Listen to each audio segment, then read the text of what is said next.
তুমি অনেক যত্ন করে আমায় দুঃখ দিতে চেয়েছো,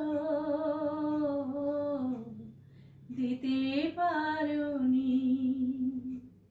কি তার জবাব দেবে যদি বলি